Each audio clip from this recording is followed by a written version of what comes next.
Welcome back, everyone. And this is the technical track with connecting the financial stack and the technical stack. So we've got some speakers today. Let me see, we've got four great speakers, and we'll be starting off with Vikas from Standard Chartered. Now, Vikas is a global lead of the API marketplace and also a product owner. Driving the full innovation from end to end, right? And with a focus on API adoption. So Vikas has got plenty of experience, and he'll be sharing on the topic of building open banking sandboxes. Right. So this will be for global and local markets. So Vikas, most welcome. How are you today? Hey, thank you, Jonathan. It's great and nice to be here. Yeah, well, enjoy your session, and I look forward to hearing more about the topic. Great. Let me start. I'm here to talk about, sandbox, but basically the larger topic is how can we convert a simple developer portal into an experience platform.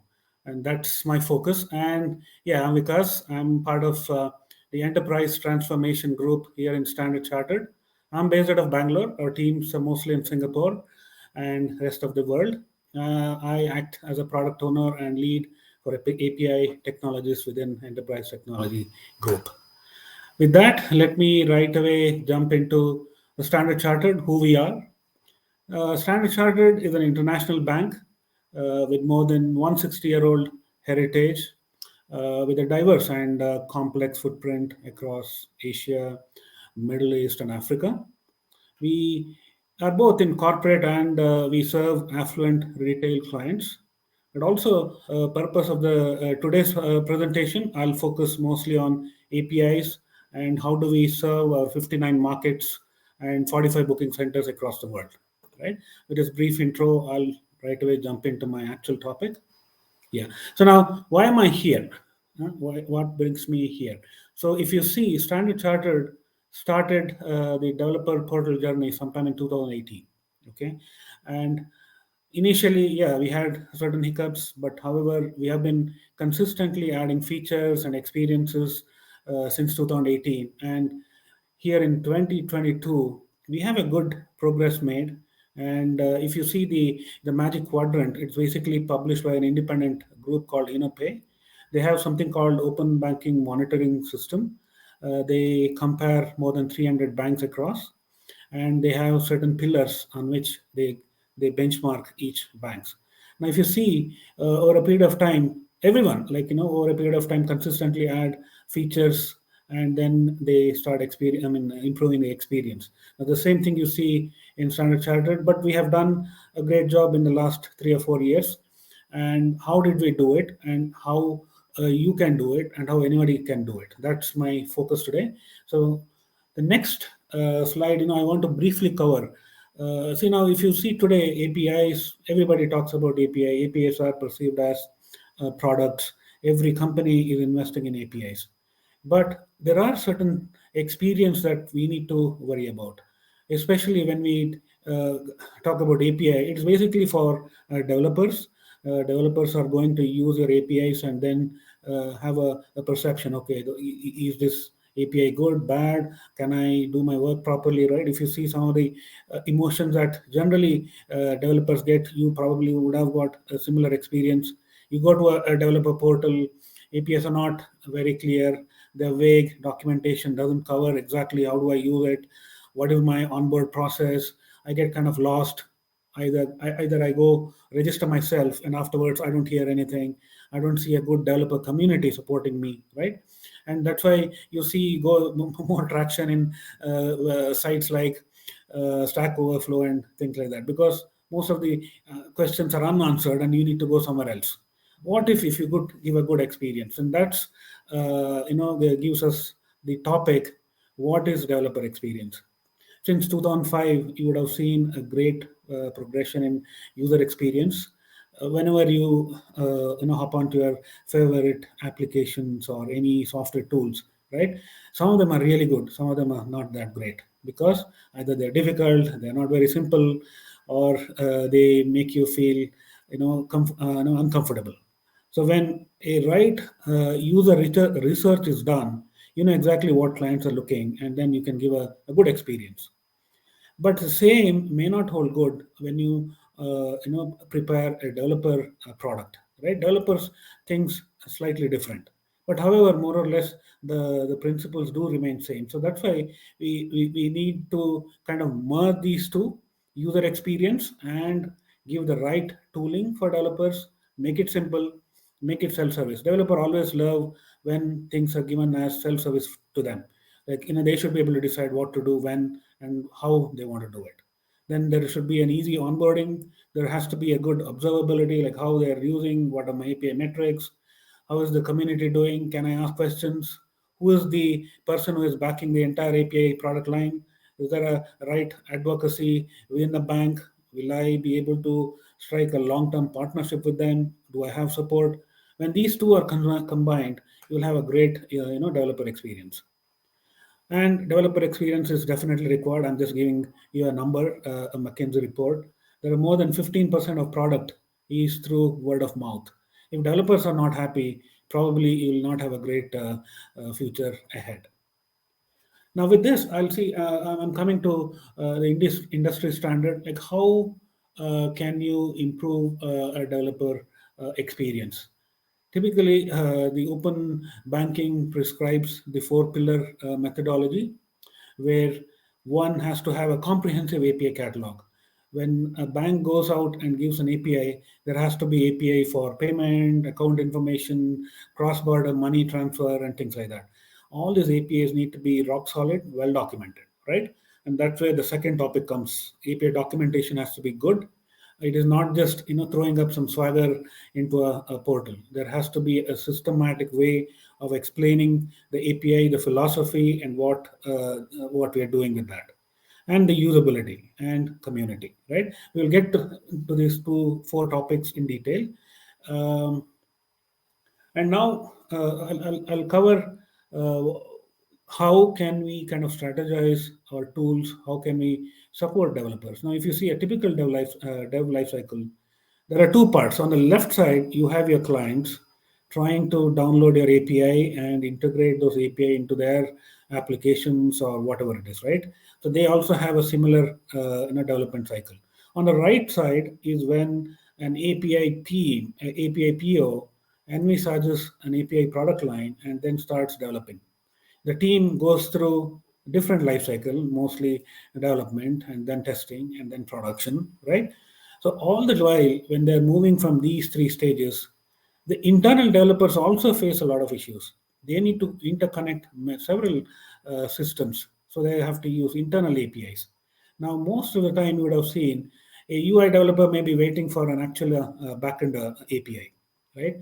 There are no easy way of coming up with a stub API, and they may get delayed. So all these things happen. So the bottom line is, in the development lifecycle, we do need to interact with multiple systems, multiple teams. There are several APIs within an organization involved. And at the end of the day, when you release that product, again, those APIs are going to help your clients, and they also will go through similar problem. They also will go through development, testing, and production switchovers. And if we have the right tooling to support, and if we can cut short the go-to-market, right, that will definitely help our experience to go better. Now, these three pillars, what I'm projecting is after interviewing several developers within Standard Chartered and interviewing several clients. Now, we wanted to ask this fundamental questions, right? What developers are facing today? What are the challenges they face, right? The main, if you categorize all the answers that we have got into buckets, it comes to this feature, flexibility, and analytics, right? When we say feature, a sandbox need to give right amount of data as you go through the life cycle that I just talked about. There has to be enough data to be explored, tried, so that they feel comfortable before going live. And it has to be flexible, right? There has to be right documentation, right error scenarios to be depicted, how a use case could be formed with all the APIs and things like that. When all these things are upfront given, developer feels more equipped and they will do the right testing before going live. And of course, analytics is everywhere. When we say analytics, nothing fancy or AI or ML driven insight. It is basically plain like how am I using, what are the errors, what hiccups you may face, how many test cases you have run, so that they exactly know. Okay, they have done enough testing, and I'll go to the next phase, right? Now, I mentioned a couple of points. Now, this is an excellent slide that depicts an entire API product, from a API product owner's point of view, as well as API consumer's point of view, also the developer's point of view. If you see on the left side, you see this product owner, right? He's trying to make a burger with right ingredients and right slices. Now it is up to him whether to put extra cheese or a layer of tomatoes and things like that. Or if he thinks that it doesn't make sense in the current market scenario, he may choose to avoid it. Right. So this is the type of sandbox curation as I'm talking about. When an API goes live, a API product owner who built that API should be very clear the experience that he needs from his developer community. He can decide, okay, I'll give different levels of sandbox, I'll give different levels of reporting so that they're comfortable. Sometimes there may not be need to give all this data upfront, right? So he can control at what stage what to give, right? So this product line, what I'm talking about, has three personas. One, internal facing to SC, where a PO can come in and set up sandboxes right from Swagger, ingesting Swagger and building a basic sandbox. Then he can go further, add stateful scenarios, right? A Swagger can always give you a simple, responses at the most. Now, if you want to add transformation, how data gets transferred, how do you mimic or mock an API? What are the transformation to be added? There is a drag and drop sandbox studio that we give, and with that he can decide, okay, for this customer I'll give level 1 and level 2. For some other premium customers I may give level 1 to level 3. When I say level 3 is actually the SIT or the UIT system. Just before prod, the kind of almost like production quality data will be given, but for not for all, but some of the selected customers, those who we feel that we need to do business. So here API PO is in charge, and he can decide how APIs to be published, how a developer can experience his APIs. Everything is controlled here. Now, when we take all these principles and when we lay out an API a journey, right, that's when we get a good experience-led developer journey. Now, if you see, we need to take a moment to understand this. It has a lot of information. On the left side, you see the developer platform, basically an experience platform, what I'm trying to say. It has to give an excellent discovery platform. When someone comes, a client, he should never get confused how many APIs are there. Do I have all the ingredients to make my mashups ready, right? Or maybe my application. So the discovery has to be rock solid. Your searchability, your use case led marketing should be clear, and these can be configured by the PO himself so that he knows what needs to go where. And when we give this curated sandbox platform, all the APIs have uniformity. Okay, all APIs have similar kind of documentation and sandbox and experience tooling. Now, as the API are discovered, APIs are chosen. Then they go in kind of something called testing the API. So now this side of the story, what we have done is we have given them an opportunity to kind of stitch different APIs together and do a kind of a sequential or parallel calling of different APIs, and then make a holistic use case come alive, right? So, example, if it's an insurance policy, you can choose a KYC API, then an online money transfer, verification of the person, and finally the issuance of policy, right? There are like 5 or 6 APIs. Now all these APIs can be combined together, and the client can say play, right? When he presses on play, all these APIs are called in the way he has stitched together. right? Once he knows like, oh, this is how the APIs work, then he can go request for additional sandbox environment to be given to him, so that he does more tests before going live. So if you see right from left to right, the entire life cycle of discovering API, using, consuming, deploying, and then going live, everything is covered, and all this hooking up of systems are orchestrated through a sandbox platform. Everything is automated, right? So this, when we do this, definitely the developer is going to have a good experience, and then he can all the while talk to a person, get the right support, and be comfortable in doing what he's doing. Now, last slide that I want to cover, like how do we achieve? Uh, Within bank and even other players are adopting this something called design thinking. Design thinking has always been the core of what we do. Uh, when we do a product, we need to make sure that the clients understand and we understand their needs.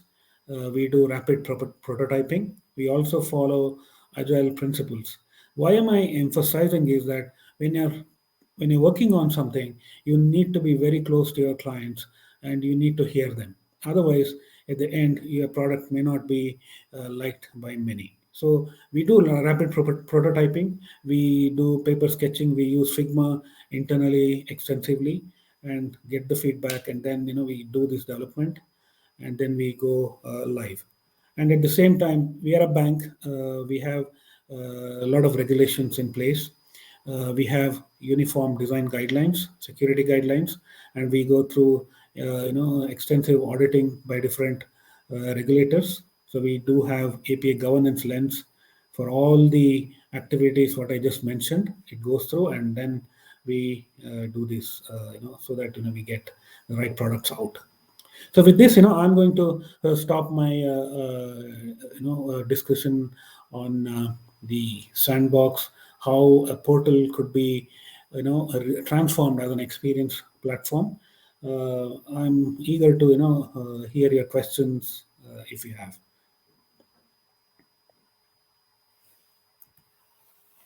Okay, cheers, Vikas.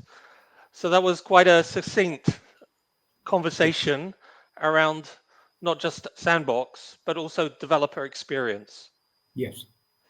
Where does that come from? Does that come from your own experience as a product owner, or has it evolved through your organization? Yeah, that's a good question. So it has evolved because I joined Standard Chartered in 2019, but this has been there since 2018. But what I've done is I come from a product background. What I've given is a product shape, and we also have brought in the discipline of talking to customers and envisaging the whole features of the product, and then going out to the market. So ultimately, clients need to decide whether this makes sense or not. So yeah, there's a combination of internal research and external competitive analysis. Yeah. Okay, so actually we have plenty of time. We got some time now. What I'm going to do is I have some questions, but I Mhm. want to read the questions from the chat. Okay. Okay. So one of the questions from Rudolph is, does this open banking API architecture require microservices based architecture? Or Absolutely.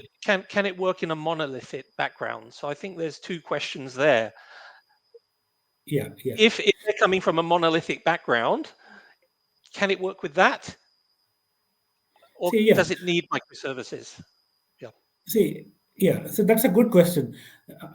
If you look at what we have done, it is a microservice led architecture. What we follow, and entire thing what you see on is on cloud. It's an API first, cloud first architecture. Definitely, we have used microservices a lot. But I wouldn't say that monolithic architecture wouldn't work. But however, there are its own pitfalls. Microservices versus monolithic architecture. Right? It is a big debate. Has been going on forever. But definitely there are pitfalls having a monolithic architecture in from maintaining, making it available on cloud. Everything becomes a little challenging. But I wouldn't say that it's not possible. But we prefer a more simplistic, scalable, and more API agile infrastructure to handle all these things. So we are definitely on microservices. Yeah.